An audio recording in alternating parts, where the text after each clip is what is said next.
So I just finished filming a separate video on like escaping, and I kind of wanted to make this video hand in hand with that. They'll be separate, obviously. I guess you're starting this video and you're seeing this intro, but yeah. Anyway, today I'm going to be talking about depression, suicide, and kind of just really digging into like and understanding like what's actually going on under the hood. So at this point, it's no secret, if you've seen any of the other videos in this like kind of my past series, that I was very depressed. And I lightly touched on the fact that I was suicidal and depression and all of this stuff, but like the true depth of it, I don't think I can convey. But I'll try. So I guess I'll start with my early like childhood stuff. I before high school, I wouldn't consider myself depressed. I would say I had a pretty happy, fulfilled kind of life, all things considered. Like, I think there was a lot of problems going on, but I was still optimistic.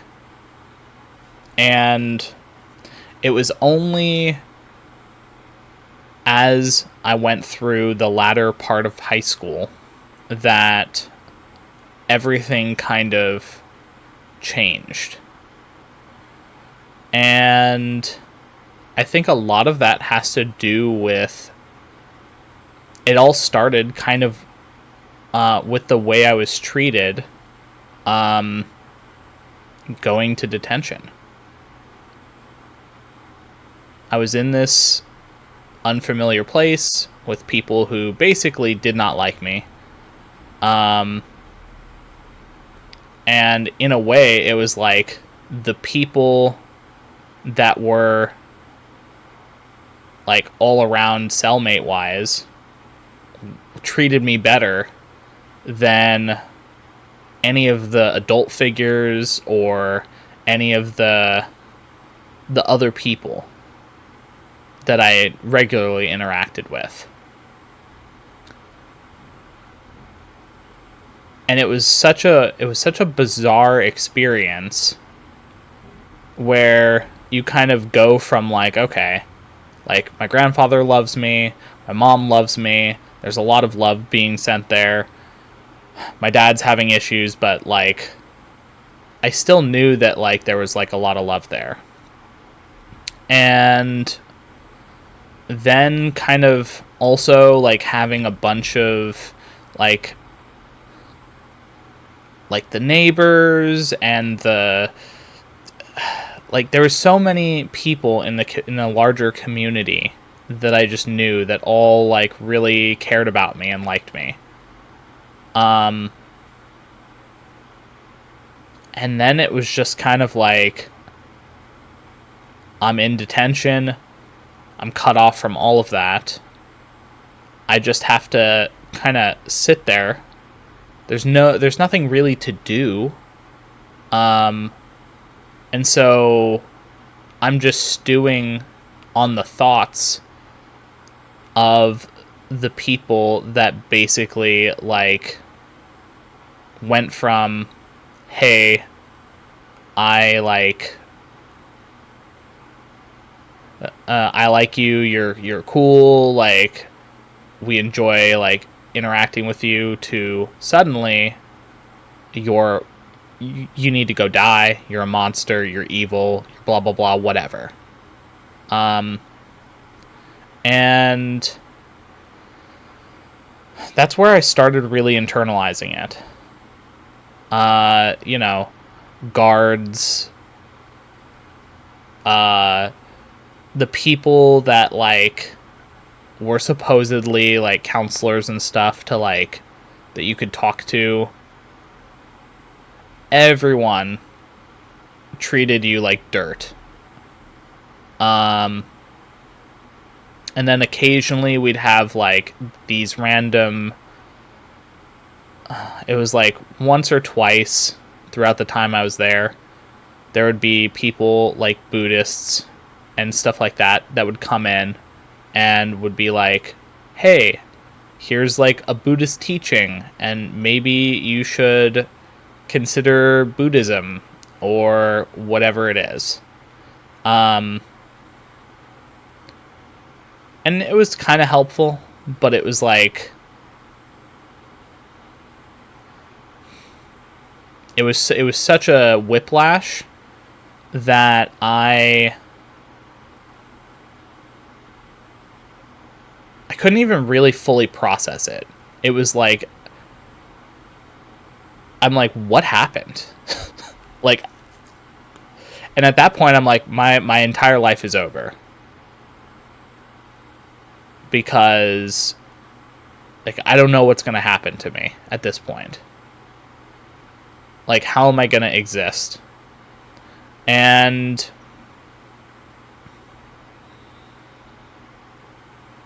that was kind of... That was it. And I didn't, like, there was, like, fights all the time between people that I remember. It was, like,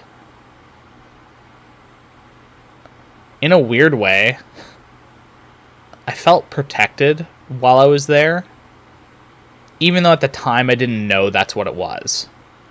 But, like, none of the inmates gave me problems. They were all actually really nice to me. But man, there were some brutal fights where blood's fucking gushing everywhere, and it's like, you got, like, medic teams coming in to, like, help after the guards, like, break up the different things. And, like, it was always, as soon as a fight started, everyone had to run back to their cells. Otherwise, you'd get, like, beat down by the guards. Like, it was, like, fucking crazy, honestly. Like, I think about it, and I'm like, is that actually how the, like... Yeah, it was for kids, but, like, is that how, like, kids are treated? That seems fucking insane. Really. But anyway, there was also, like, identifying bands on, like, who did what. So, which, again, seemed like, why the fuck would you do that? I don't know if that's still a thing, but pretty fucked up. But yeah, it was like...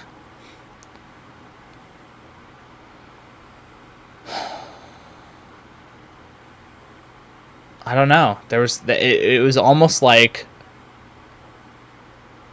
I just made friends with the people that were there. And I heard their stories and, like, their problems that they kind of went through. I remember us talking through the, like... So it's like, we have our, like, little cell. And then we have, like, a little vent that goes up to, like, a cell above you and, like, a cell next to you.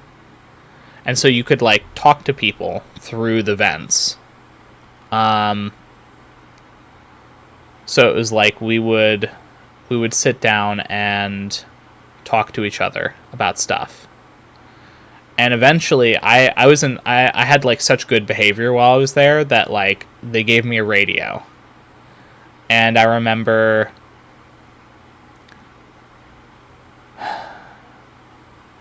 everyone just being like, oh, play some music, please, just. And then everyone had different requests, and so I would always like put it to different channels or whatnot. We also had like, so you had your main food that you got, and then if you had good behavior, you'd get candy, and you could save it. There's like a little cubby that was locked that you could put your like saved candy or whatever. And it was like small stuff. And then if you were on really good behavior, you got to watch a movie once every like month or two or something. And who knows what the fuck the movie was going to be, but at that point it was like so exciting to just watch a movie because we didn't have anything to fucking do.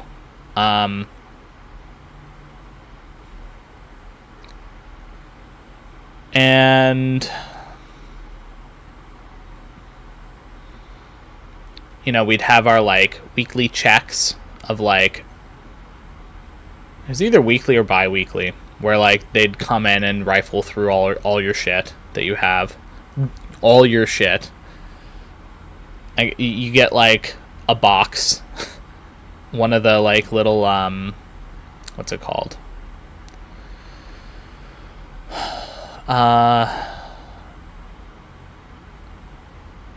The like filing cabinet boxes that you build. So it's just a cardboard box, and anything that you had you could put in there. And we also got access to a library if we were good. And the library had a bunch of stuff. And I remember really getting into reading. Like, I read, like, they had all the Dragonlance books, so I read, like, every single Dragonlance book. They also had very limited access to a computer if you were good. And that was kind of a newer thing. And the computer, you were able to print stuff out. So I printed out stuff on like gemstones and stuff I wanted to like learn, because I was thinking like, well, maybe I can like become a jeweler, because, you know, my dad and I, we would like bond over like gemstones and collecting them and all this stuff. So I was thinking like, okay, maybe like I can learn something about that. And yeah, so the reason I'm kind of bringing all of this up is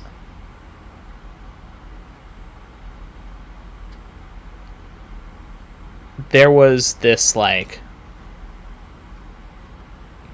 downward pressure of like,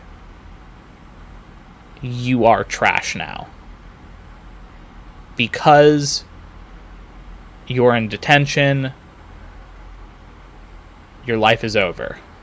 And I remember hearing all of these stories from these guys that are there, where they're like, yeah, once like I have like this happened to me, and like I came in detention, and then because of like the one time I went into detention, I'm back here again because I just can't get a like job and no one's gonna support me. And it's like, it's so depressing hearing about how you make a mistake, and even if you want to like correct that mistake by not doing it again,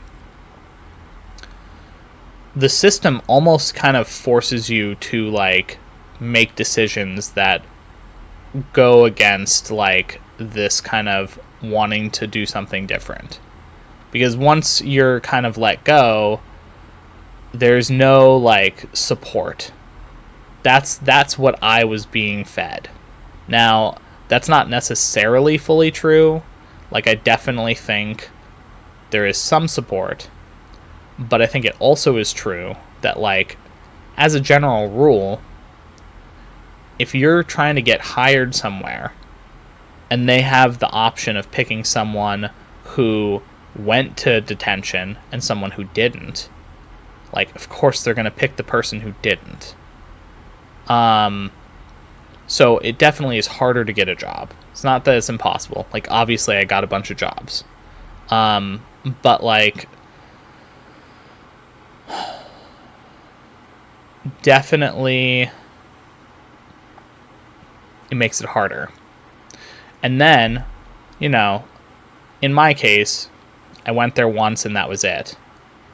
But in a lot of these guys' cases, like, they were there like 3, 4, however many times they were there. And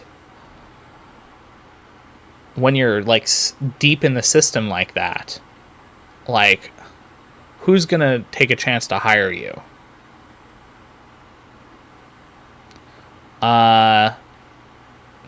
So, yeah, like, a lot of depressing stuff. And this is, again, this is where, I didn't mention this in the previous video, but I also use books a lot to, like audiobooks and normal books to try and, like, escape. So, I guess, if you watch both, good job. But anyway, so after detention, coming back into the world, it's like I saw everything totally different. And, you know, there was, like, you know, I was doing the program and there was other kind of stuff going on, and I'm trying to do school. But school is, like, much harder now because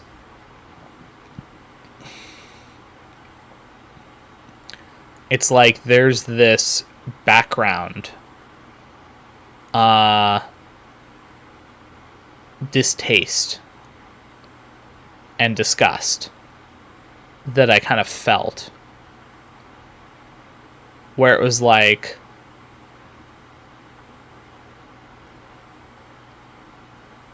every time, like, you know, I had, like, a parole officer that would show up at school, and he totally just made himself known. It wasn't like he wasn't trying to, like, be discreet. It was just kind of like, yep, I'm here, and I'm bringing you out of class, and we're gonna go talk, and we're gonna check in and see how things are going. And it's like, man, like, what the fuck are kids gonna do when they see you get, like, taken out of class to go and, like, talk to a police officer? Obviously they didn't know the specifics, but, like, imaginations can run wild. And then, of course, it's like, yeah, well, teachers know about it. And it's like, the teachers get filled in. And then it's like, now the teachers are like, ugh, like, I gotta deal with this guy. So there's, like, a level of disgust there. And so my depression just got worse, because it's like, oh, it's not just in the detention where I was getting disgust, it's, like, outside. And I just couldn't escape it. And again, this is where, like, WoW was, like, huge for me, because it was one of the only outlets I had at the time to be able to be myself in some way, and people not, like, immediately just kind of slapping a sticker on me. Doesn't matter who I actually am, you just, this is your label, get fucked, you know? And it was very dehumanizing. And this is where the self kind of talk of like, well, I'm a monster, I'm evil, no one wants to, like, of course no one wants to, like, do anything, communicate with me, whatever, you know. Even though there were people who, like, were totally fine, like, interacting with me, I didn't see it. And that's kind of what depression does. It masks all of the good moments that do exist and clouds every interaction in this haze of self-hatred and self-deception. And as kind of you let it fester, it gets worse. And there's a lot of self-inflicted kind of emotional damage that you do over time, because no one's listening, no one wants to listen, no one wants to talk to you, and feeling unwanted and unloved, it's kind of like that just wears on a person. And I still knew that, like, my mom and my grandfather love me, but, you know, my dad passing, it's like, on the one hand, my mom and my sister were kind of happy about that. My mom was like, it's like happy but sad. Like, my mom was definitely like in the middle, where it's like, on the one hand, she really misses him, but also there's like a relief that there's no more like mental/physical abuse stuff going on.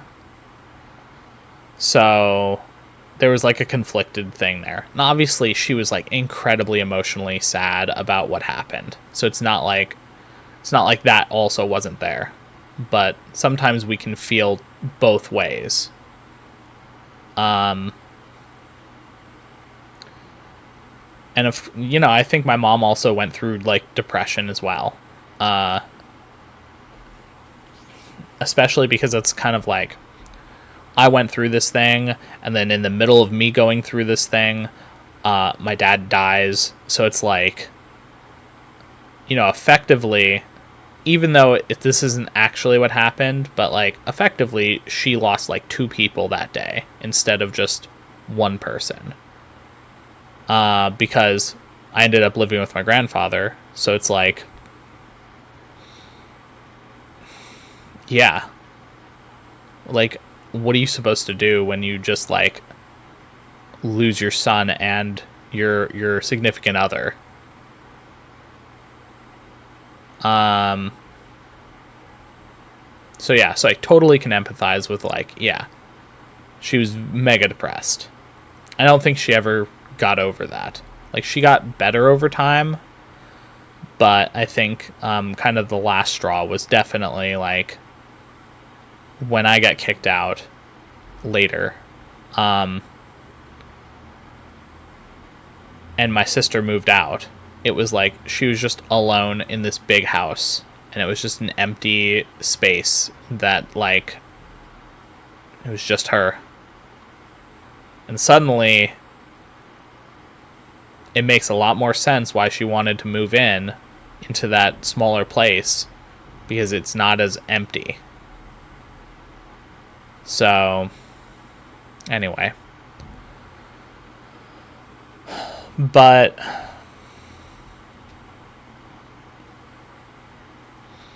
I think kind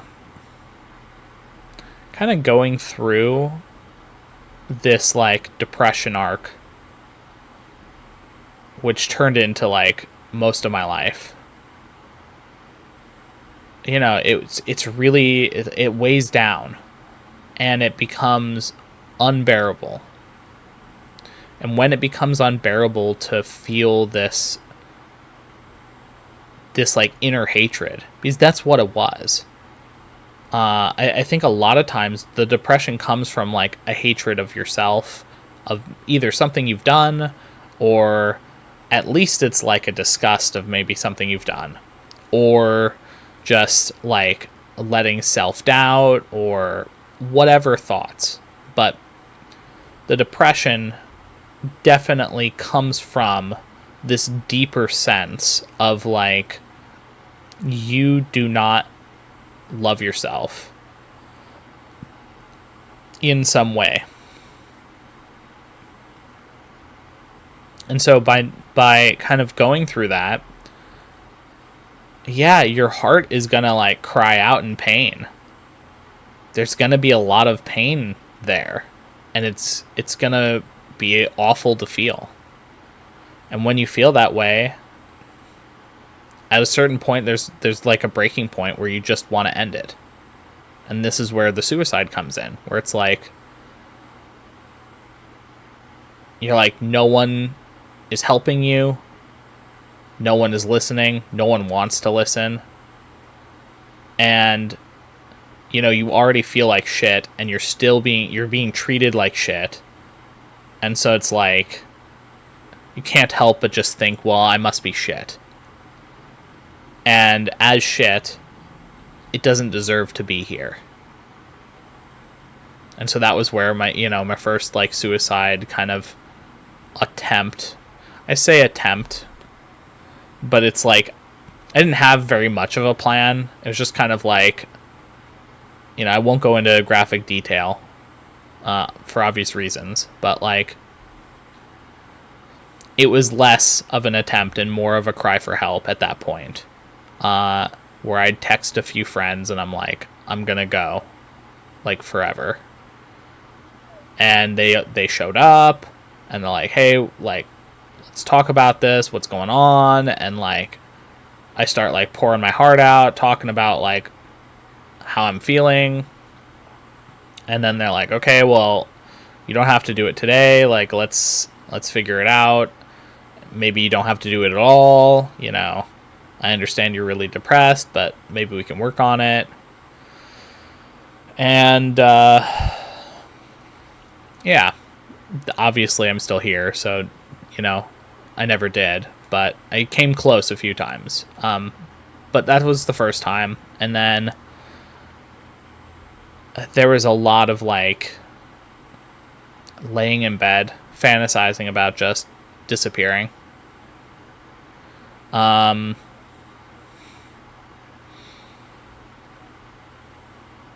Wishing every night that I could start over or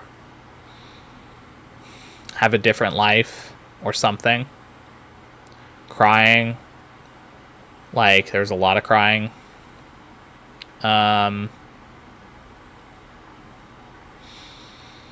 And it was kind of like my world slowly kind of became just grayscale. Like, not literally, but like everything felt muted. And I put on a mask of like, I'm good, but I wasn't. And as I kind of went through my different jobs and my different experiences, like, there were happy moments for sure, but they were the minority compared to the vast majority, which was just depression. And then I don't know if I'm assuming when I release this that I've already posted the love portion / relationship stuff, but feeling depressed already about my stuff and my situation, and then also getting rebuffed by lots of people, that didn't help matters. That made it worse, because it was confirmation. In my head, it was confirmation that, like, yeah, I deserve to be where I'm at. I deserve to be nothing. And to just be treated poorly. And Then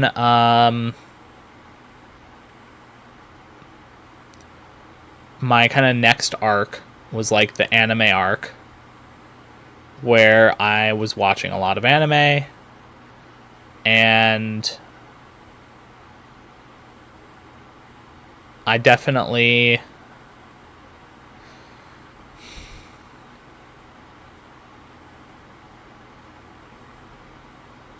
it hit me really hard when my grandfather passed. And I couldn't even really deal with it. Like, I had already been depressed. And I was like, I had helped him a lot, but it was like I couldn't give anymore. Like, I was so wrung out dry of like being able to help anyone else. I was like just self-sacrificing. Because it's like maybe there's some redemption there if I just keep sacrificing myself. Because I'm already shit, so it's like if shit can sacrifice to like make someone feel better, maybe there's some like reason for me to be existing. And so like there was a lot of self-blame about picking myself instead of helping him.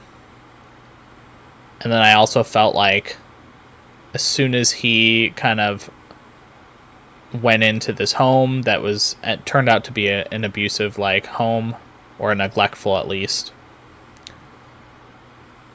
you know, he got worse way faster. Kind of like almost like he's like, okay, I don't want to live anymore, please just kill me off sooner. So he just kind of let everything, he stopped fighting. And you know, seeing him degrade like that, there was like a lot of fear that I'm like, holy shit, I hope I never go through this. And then there's also like guilt that like I couldn't help him pass sooner, because he was like, please kill me, please kill me, please kill me. And I'm like, I'm not doing that. But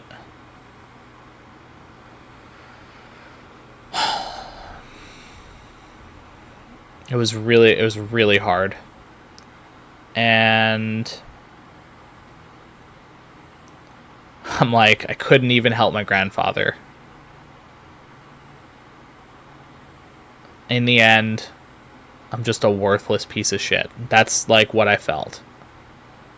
And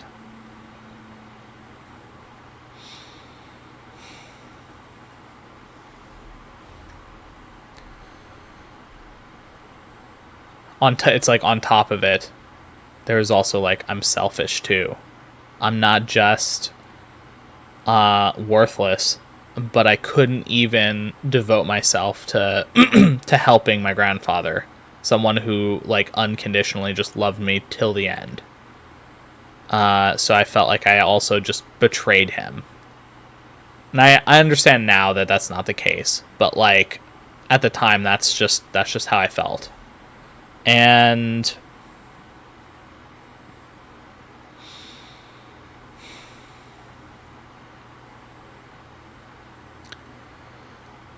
the counselor that I was seeing definitely helped a lot with trying to fix some of that. And for moments of time, I felt less depressed, which was great. Like, if the depression was like a 9 or 10 out of 10 in terms of like just pain, like emotional pain, it got to like a 3. And I'm like, oh my God, it's like I can breathe, I can like do things, like, oh my goodness, this is crazy. And so I started getting a little bit better. And then my mom died. And I was like so blindsided because she had gotten like really bad really fast. And it was like she just didn't have a will to live anymore. Because she was incredibly depressed. Like, I think it also, my grandfather passing hit her really hard too. And I think she just kind of, that coupled with my dad being gone and like, you know, the kids are not in the house anymore, so she's just alone a lot of the time. So I think that coupled with, she had some sort of medical thing going on, I won't get into, but like, she didn't want to see a doctor. And so, yeah, she just kind of let go. Because she was also in pain towards the end there. Because she just refused to go see a doctor. And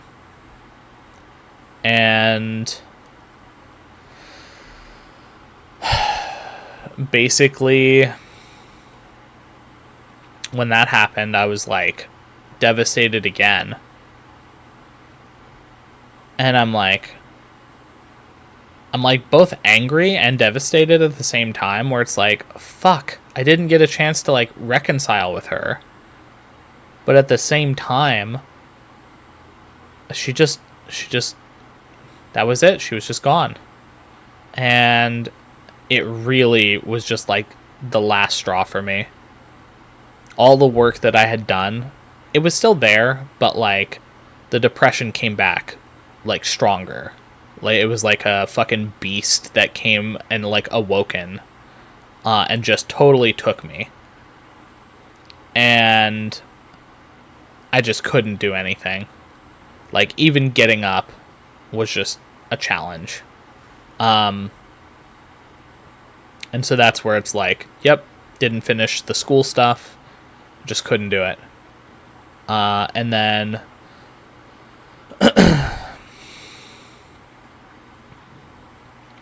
COVID hit. Perfect time for me to rot max in my room and be incredibly depressed. And then, you know, the weed being legal, it's like, yep, I'm consuming weed every day to escape, because the depression was so bad that like, yeah, there were multiple times when like right after my mom died, I was like in my room and I'm like, I'm just gonna end it. And so I like bought a bunch of stuff to like do it. And again, I'm not gonna go into specifics, but I did a lot of research to try and figure out how to do it. And I really was just like a hair's breadth away. And then I ended up, like I mentioned in the like past video, I ended up definitely like being saved by these like really kind and brave people. And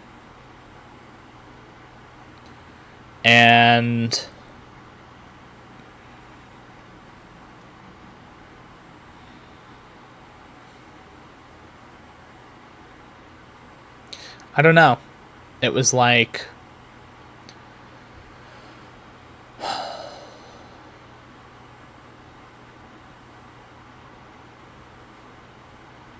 the depression was a symptom.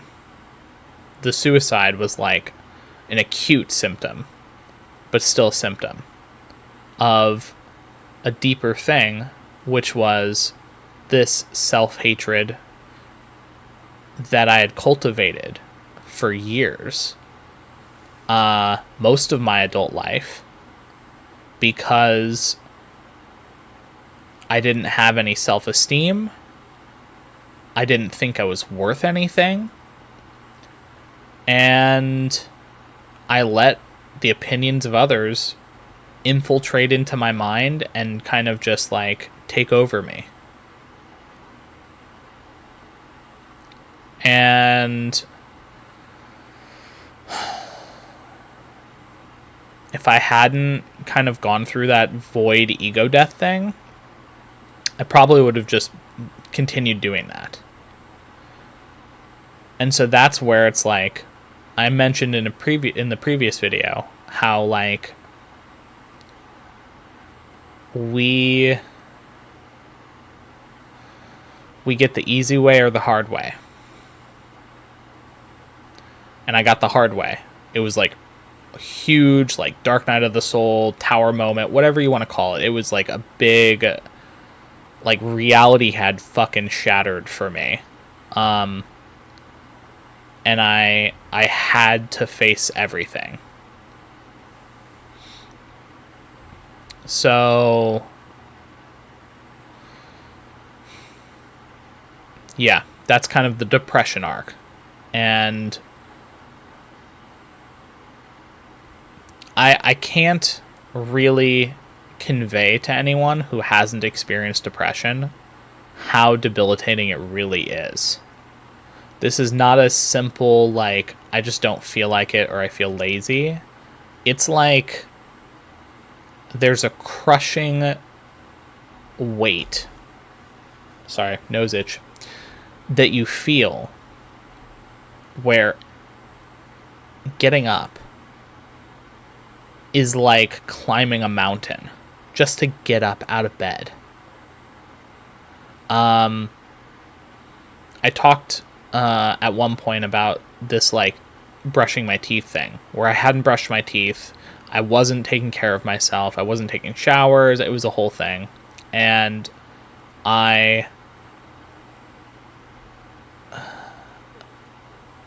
basically, like, it took me 8 weeks to, like, brush my teeth, where every day I was, like, slowly working on brushing my teeth. And that was, like, one of the hardest things that I had done. And someone, like, that doesn't really understand depression, or that hasn't felt that before, it's like, well, it's just brushing your teeth. It takes like 2 seconds. It's like, no, that's not. It wasn't about the physical action.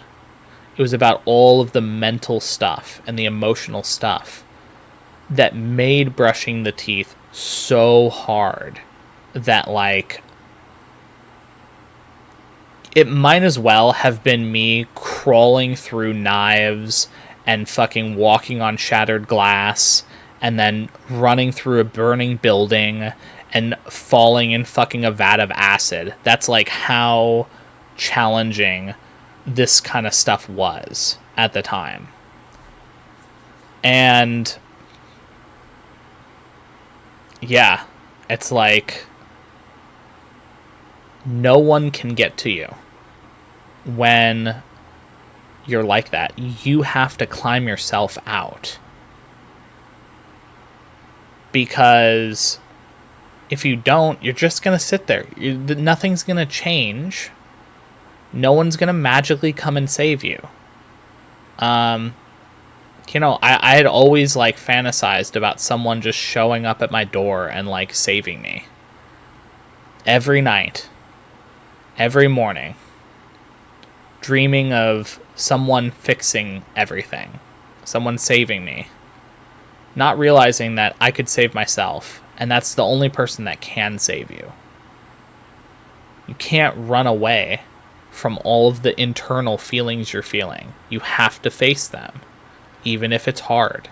Even if it fucking feels like you're dying by facing them. And it's just like,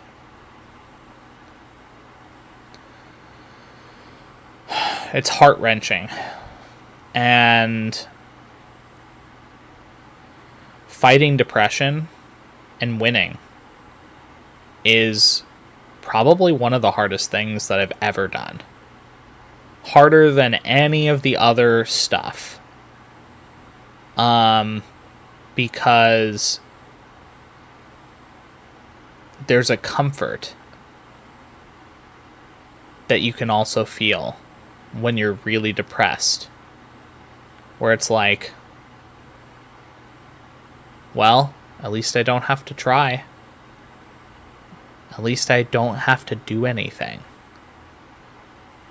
Who cares? No one cares. So because no one cares, I don't have to care. And if I don't care, I can just rot. who cares what happens? These are the thoughts and feelings that bubble up, that try and keep you locked in there. And when you're feeling like that, it's really easy to just turn on a distraction. Especially now. There's so many things to distract you. You watch YouTube, you can just infinitely scroll. There's so much content on YouTube that no one can watch all of it. There's so many like movies, TV shows, video games that, yeah, you can live a totally different life while you're doing the distraction. You don't have to face yourself, right? Maybe tomorrow I'll face myself. Yeah, okay. You've been saying that for years. And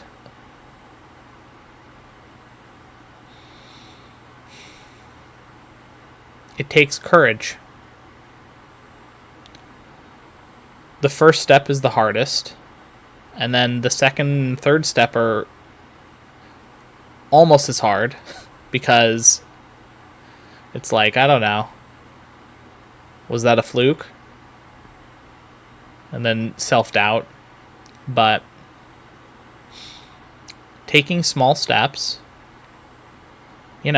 being that person that's like, I'm going to brush my teeth even if it takes me 8 weeks. And just doing the small thing.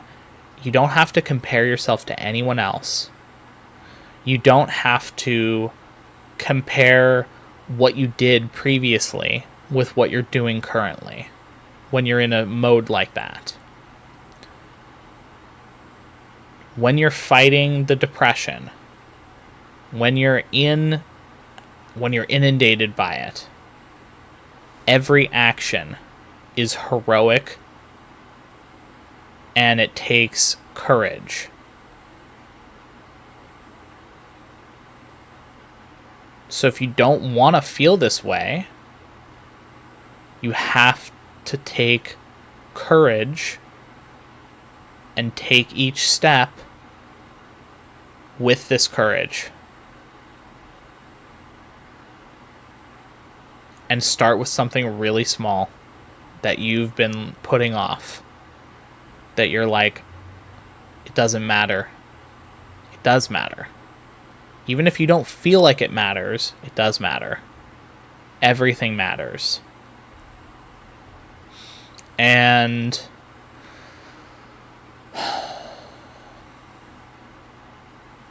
so you do the thing. Whatever it is. In my case, it was brushing my teeth. And you do it consistently. You just show yourself that you can do something consistently. And it doesn't have to be a lot. And then that cracks the door open. If nothing else, you brushed your teeth today. You may not have taken a shower, but you brushed your teeth. And that's something. That's an accomplishment. Oh, you're 2 weeks of brushing your teeth. Good job. Like, you start to feel a little bit better. And you still got a lot to face, but like, okay, I'm taking care of my teeth. And then it's like, maybe I can take a shower semi-consistently or consistently, whatever it is.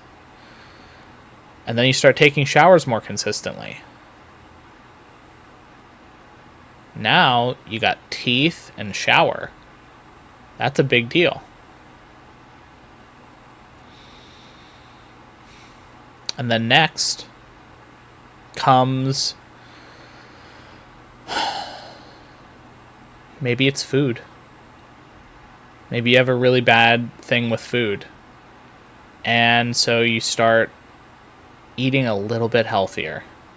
Instead of eating sugary food the whole day, you decide at least for one meal, I'm going to eat something healthy. Maybe it's an apple. Maybe it's some sort of like lean meat, like chicken. Or maybe it's vegetables. Who knows? Whatever it is that, you think you can do. And eventually, you get yourself out of the hole. And as soon as you get out of the hole, you may still feel depressed. But now you can start doing work. You can start facing things. Because when you're in the hole of depression, you cannot, it's impossible for you to do anything. So you got to climb yourself out first, be in enough of a state to where you can do the next steps, which are courageously looking at yourself and trying to find out why you're depressed. What's the root cause of your depression? And I'm telling you, it's going to be internal. It's not an external thing. So don't try and look for a specific person or whatever. It's internal. And so you dig, you excavate, until you find the thing that is kind of the root cause. And there's probably multiple, but an example for me, it's like there was this kind of image in my head of this little kid kind of having this bright shining light, and there was tar covering this kid, covering the light, and the tar turned this kid into a monster. The kid was still there, but the kid was trapped in this giant fucking blob of tar. And so it was like a tar monster. And that tar was all the things that I said about myself and that other people said about me that I internalized. And so I found,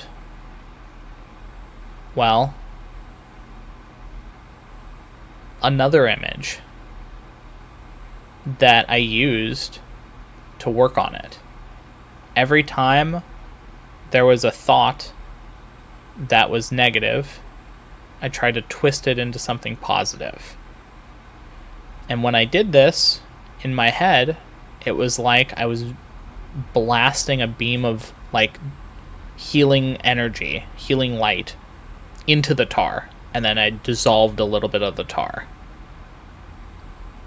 And over time, a sun formed that was just blasting this tar and slowly melting it and getting rid of it.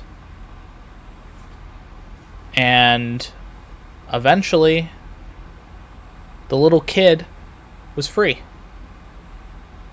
And he could finally shine his light again, being himself. Got a little emotional there. I've worked really hard on this image, so it's the fact that I'm not crying. I've cried many times on this image, so that's a big step for me. It's okay, there was a little tears, didn't actually come out, but there was, I felt a little bit there. So it's I've worked really hard to allow myself to be okay with where I'm currently at. But yeah. And the image can look however it is for you. And maybe it's not an image. Maybe it's just specific thoughts and feelings, a swirl of emotions, whatever it is. But the idea is you have to just keep chipping away. It doesn't take... It takes courage, and it's not something you can do overnight. But you will see results when you truly stop the self-hatred. And you start loving yourself.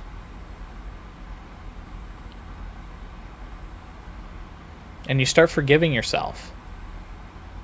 Because, you know, a lot of times the hatred comes from, like, a place of, like, not being able to forgive yourself for something you've done. Or just, like...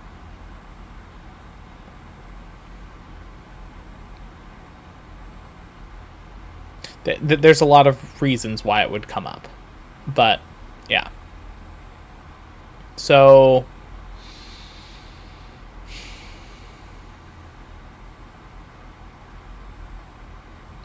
at least for me, this is how I made it out of depression.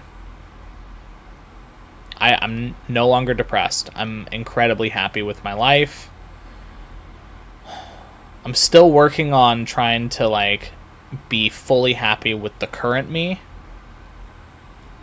I think a lot of, like, the weight that I have is kind of... you know, obviously there's a lot of neglect there. But I kind of view this weight almost as, like, it was my way of protecting myself from the outside world.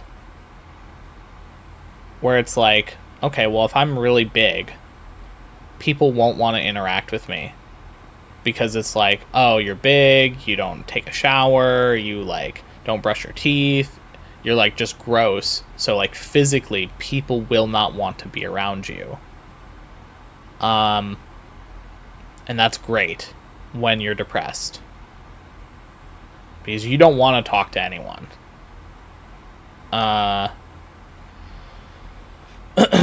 So now I'm kind of at a point where it's like my internal self is clean for the most part. Like, I'm still, you know, remnants, kind of sweeping it out, but, like, it's like such a drastic change. And so my external body is catching up to my internal, because now I'm trying to take care of myself. Like, I'm taking showers consistently. It's either every other day or every day, depending on, you know, what's happening. But, like, you know, I'm eating my food every day. I'm doing some exercise. I'm working out 3 times a week. I don't know if it's noticeable, but, like, I always used to bite my lip a lot. And so if you go back and look at a lot of the earlier videos, my lip was, like, totally just fucked. On my bottom lip specifically. And I've been, like, you know, 3-ish or 4 times a day, I'm, like, putting some chapstick on to, like, keep my lips, like, healthy. I'm making sure not to bite them or do anything like that. So yeah, it's like small little things over time where I don't even think about, oh, I should do this instead. It's more of like, I just do it because I care about my body. So yeah.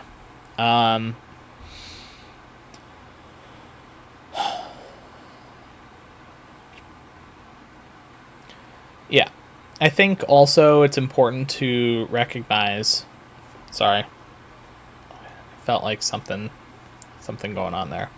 But you just kind of recognize that the feelings you felt before were mostly self-inflicted. Not saying that they didn't come from an external source, but if someone says something to you and then you internalize it, well, now it's yours. It may have come from someone else, but if you let it come in yeah, now it's on you. You're the one kind of letting this thought or whatever affect you.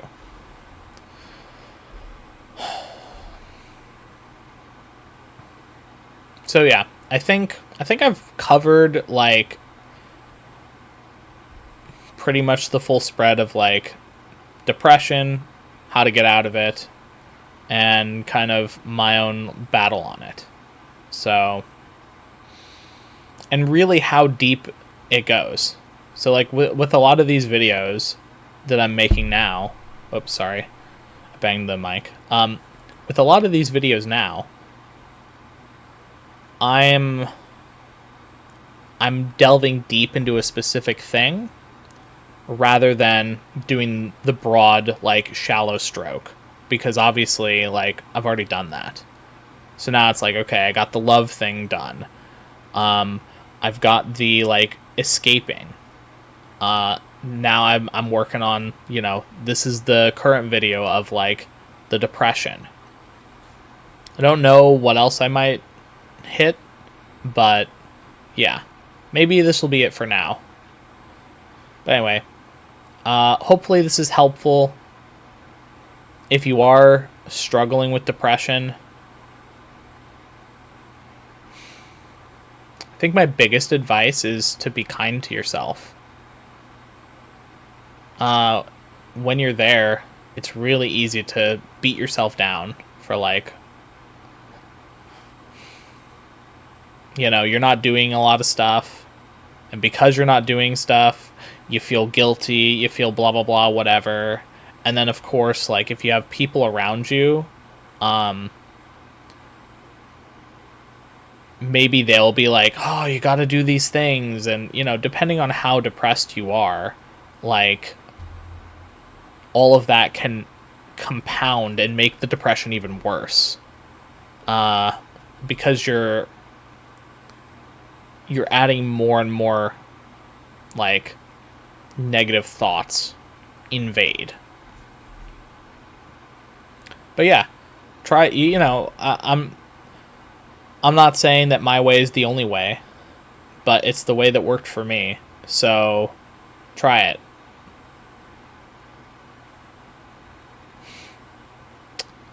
If it works, great. If it doesn't, keep trying. Don't give up on yourself. Because as soon as you give up on yourself, that's when you've lost. So don't give up. That's the best advice for depression. As long as you don't give up, there's always a chance that you'll get out of the depression hole. Once you get out of that, that's when you got to start doing the work. So,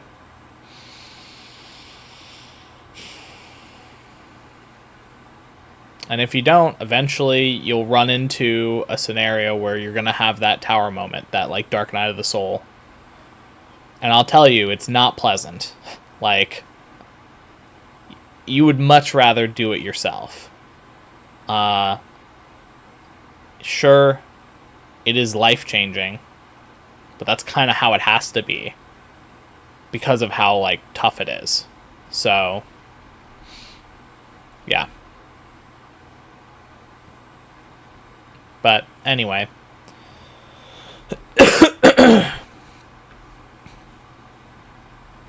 I'm gonna let you guys go.